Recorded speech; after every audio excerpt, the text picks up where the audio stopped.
A paz do Senhor Jesus, igreja. Eu estou passando aqui para dizer que hoje, quarta-feira, nós temos culto de oração aqui no Templo da Glória de Deus. Por que orar? Primeiro, porque Jesus, ele deixou um legado de oração. Todo o ministério de Jesus, Jesus esteve orando, ou no templo, ou na sinagoga, ou no monte. Jesus, ele foi o exemplo de oração. E Jesus, ele nos deu também uma ordenança. Jesus também nos aconselhou a estarmos orando. Você pode perceber que quando Jesus ele inicia o seu ministério aqui na terra, Jesus ele inicia com oração. O preparo de Jesus foi a oração. Ele foi conduzido pelo Espírito até o deserto para ser tentado pelo diabo. Orou e jejuou 40 dias e 40 noites. Depois desse período de oração que Jesus então iniciou o seu ministério. Todo o ministério de Jesus aqui na terra, Jesus esteve falando sobre a oração. E um dos pontos principal para mim que Jesus ele falou sobre a oração foi aqui em Lucas, capítulo de número 18.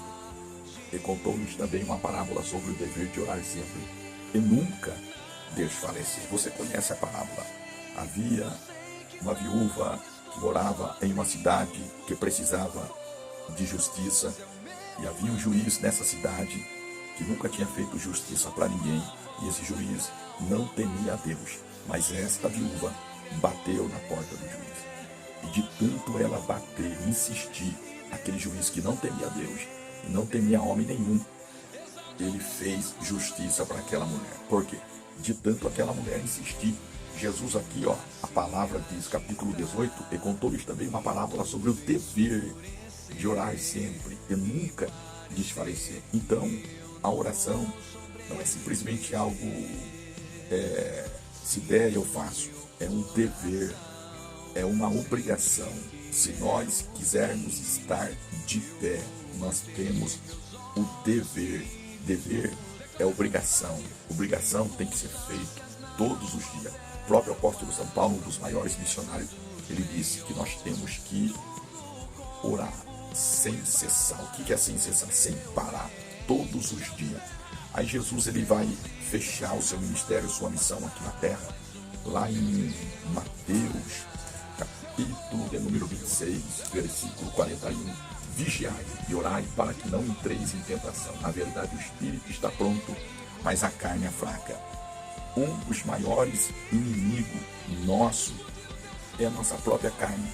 Paulo falou sobre a carne, ali em Romanos, capítulo de número 8 em diante, que quem anda na carne, ou seja, a carne, ela não agrada a Deus.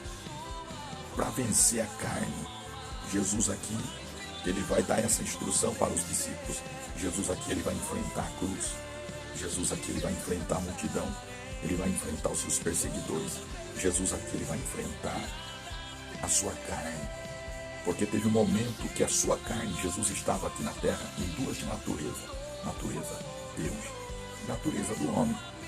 Na natureza do homem, Jesus ele teve que confrontar a carne. Jesus ele teve que vencer a carne.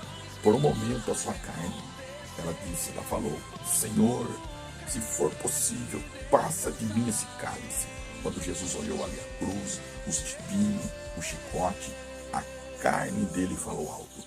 Mas Jesus venceu a carne através da oração. Jesus deixou um legado para nós. Jesus deixou um legado para os discípulos, dizendo, vigiai e orai, para que não caia em tentação. Tentação da carne. Todos nós estamos sujeitos a cair na tentação da carne. Mas para vencer a carne, não tem outro caminho, igreja. Para termos comunhão com Cristo, não existe outro caminho. Oração, oração, oração. Nós só venceremos a carne. Nós só conseguiremos ter comunhão com Cristo através da oração. Não deixe de orar um dia sequer, ao pé da sua cama, ao deitar, no meio da madrugada, ao levantar. Tenha uma vida devocional com Cristo de oração. Eu nunca vi na Bíblia Sagrada e na história da igreja, nesses 20 anos que eu estou dirigindo igreja, praticamente, eu nunca vi alguém que ora todos os dias, que tem comunhão com Cristo, parar, desistir.